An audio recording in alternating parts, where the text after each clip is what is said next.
अस्सलाम वालेकुम जी। अभी अडयाला जेल में अलकादर ट्रस्ट केस की समाअत है। हम अडयाला जेल जा रहे हैं। खान साहब से मुलाकात भी होगी वहां पर, लेकिन मुलाकात तो तब होगी जब मुझे अंदर जाने दिया जाएगा। अब देखते हैं क्या करते हैं। रिसेंट भी मैं आपको बताऊं कि पिछली समाअत या उससे पिछली समाअत के ऊपर मुझे नहीं जाने दिया गया।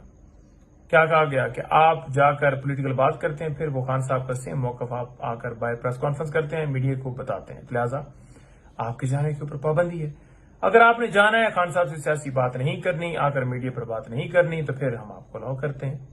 मैंने कहा जी मेरा वकालतनामा है, ये ओपन ट्रायल है, ओपन ट्रायल के अंदर हर शख्स जा सकता है और हम तो उनके वकील हैं। खान साहब ने 12 मुअज़्ज़ज़ अदालत को कहा, जज को कहा कि उनको बुलाएं। रिसेंट भी मैं बताऊं कि मंगल को खान साहब से मुलाकात का दिन था, 6 लोग अलाउ होते हैं, लेकिन उन्होंने कहा कि नहीं जो है वो नहीं जा सकता। पहले मेरा नाम अलाउ किया, बाद में मेरा फिर काट दिया, 2 लोगों को भेजा। खान साहब ने प्रोटेस्ट किया बाकायदा। खान साहब ने उनको कहा, जो एसपी वहां पर थे, कि बुलाएं, नहीं इनको तो बुलाएं। इसी तरह से वो कहते रहते हैं कि दीगर जो वकला हैं, मेरे 200 से ज्यादा केसेस हैं, तो मैंने मुख्तलिफ वकला से मिलना होता है, मुख्तलिफ शहरों के वकील हैं, तो लिहाजा आप कदघन कर, एक तो आपने तादाद जो है मुलाकातों की वो कम कर दी है, दूसरा ड्यूरेशन जो है, टाइम जो है, लिमिट जो है वो कम कर दी है, और तीसरा आपने तादाद जो है वो भी कम कर दी है। तो लिहाजा उसमें ये चल रहा है। अब देखते हैं क्या करते हैं। सेकंड अलकादर ट्रस्ट केस के अंदर आखिरी गवाह के ऊपर क्रॉस एग्जामिनेशन है।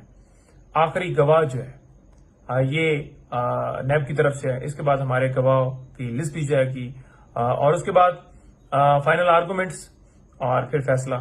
तो मैं आपको बताना चाहता हूं कि जितने गवाह इस अलकादर ट्रस्ट केस के अंदर पेश हुए हैं, एक ने भी खान साहब या बीबी साहब के ऊपर फाइनेंशियल बेनिफिट का इल्जाम नहीं लगाया, बयान नहीं दिया उनके खिलाफ। दूसरे नंबर पर बात यह है कि परवेज खटक हो, जुबैदा हो, आजम खान हो, किसी गवाह ने खान साहब के खिलाफ स्टेटमेंट डायरेक्टली वो नहीं दी जो उन्होंने केस बिल्ड किया था, जो बनाया था, जो एक नैरेटिव बना रहे थे।